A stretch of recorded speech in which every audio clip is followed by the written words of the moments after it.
Hey guys, so today we're starting Sarah Plain and Tall. So something super cool about this book is right here. See, it says it's the winner of a Newbery Medal. So they award Newbery Medals each year to the best children's book written the previous year. So this book was written in 1985. So in 1986, it got the Newbery Medal Award, which means that this was the best book published for children in 1985. So that tells me this is a really good book. And I'm excited to read it to you. Bye.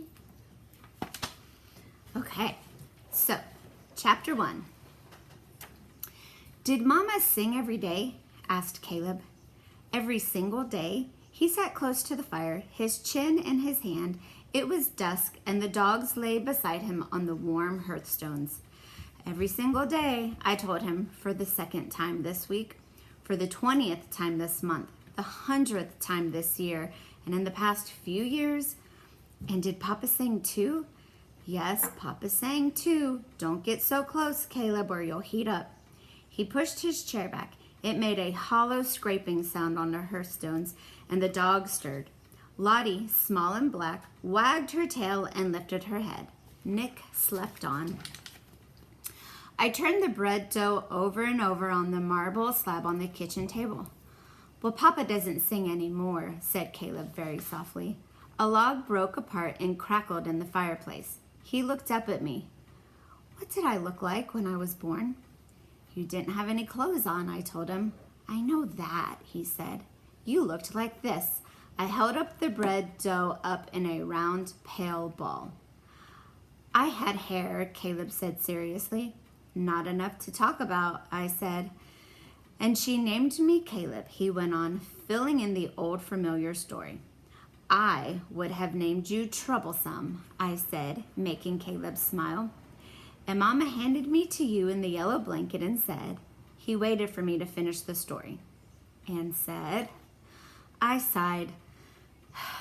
And Mama said, isn't he beautiful, Anna? And I was, Caleb finished. Caleb thought the story was over, and I didn't tell him what I had really thought. He was homely and plain, and he had a terrible holler and a horrid smell. But those were not the worst of him. Mama died the next morning. That was the worst thing about Caleb. Isn't he beautiful, Anna? Her last words to me. I had gone to bed thinking how wretched he looked, and I forgot to say goodnight. I wiped my hands on my apron and went to the window. Outside, the prairie reached out and touched the places where the sky came down. Though winter was nearly over, there were patches of snow and ice everywhere. I looked at the long dirt road that crawled across the plains, remembering the morning that Mama had died, cruel and sunny. They had come for her in a wagon and taken her away to be buried.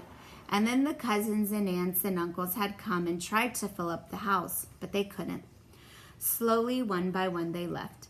And then the days seemed long and dark like winter days, even though it wasn't winter. And Papa didn't sing. Isn't he beautiful, Anna? No, Mama. It was hard to think of Caleb as beautiful. It took 3 whole days for me to love him, sitting in the chair by the fire, Papa washing up the supper dishes, Caleb's tiny hand brushing my cheek, and a smile. It was the smile, I know. Can you remember her songs? Asked Caleb. Mama's songs? I turned from the window. No, only that she sang about flowers and birds, sometimes about the moon at nighttime. Caleb reached down and touched Lottie's head. Maybe, he said in his low voice, if you remember the songs, then I might remember her too.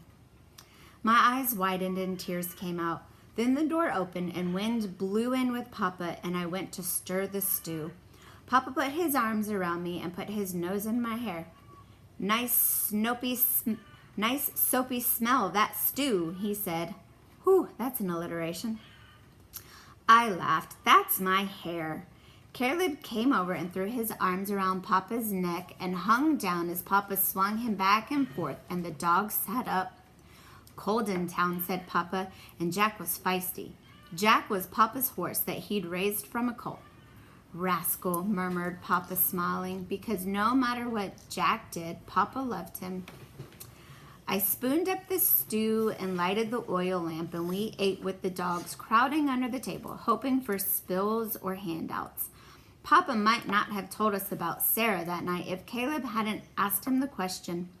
After the dishes were cleared and washed and Papa was filling the tin pail with ashes, Caleb spoke up. It wasn't a question, really. "You don't sing anymore," he said. He said it harshly, not because he meant to, but because he had been thinking about it for so long. "Why?" he asked more gently. Slowly, Papa straightened up. There was a long silence, and the dogs looked up, wondering at it. "I've forgotten the old songs," said Papa quietly. He sat down. "But maybe there's a way to remember them." He looked up at us. "How?" asked Caleb eagerly. Papa leaned back in the chair. "I've placed an advertisement in the paper for help." "You mean a housekeeper?" I asked, surprised. Caleb and I looked at each other and burst out laughing, remembering Hilly, our old housekeeper. She was round and slow and shuffling. She snored in a high whistle at night, like a tea kettle. "No," said Papa softly, "not a housekeeper." He paused. "A wife." Caleb stared at Papa. "A wife? You mean a mother?" Nick slid his face onto Papa's lap, and Papa stroked his ears. "That too," said Papa. "Like Maggie. Matthew, our neighbor to the south, had written to ask for a wife and a mother for his children, and Maggie had come from Tennessee. Her hair was the color of turnips, and she laughed." Papa reached into his pocket and unfolded a letter written on a white paper. "And I have received an answer." Papa read to us. "Dear Mr. Jacob Whitting, I am Sarah Wheaton from Maine, as you will see from my letter. I am answering your advertisement. I have never been married, though I have been asked. I have lived with an older brother, William, who is about to be married. His wife-to-be is young and energetic. I have always loved to live by the sea, but at this time I feel a move is necessary, and the truth is, the sea is as far east as I can go. My choice, as you can see, is limited. This should not be taken as an insult. I am strong and I work hard and I am willing to travel, but I am not mild-mannered. If you should still care to write, I would be interested in your children and about where you live and you. Very truly yours, Sarah Elizabeth Wheaton.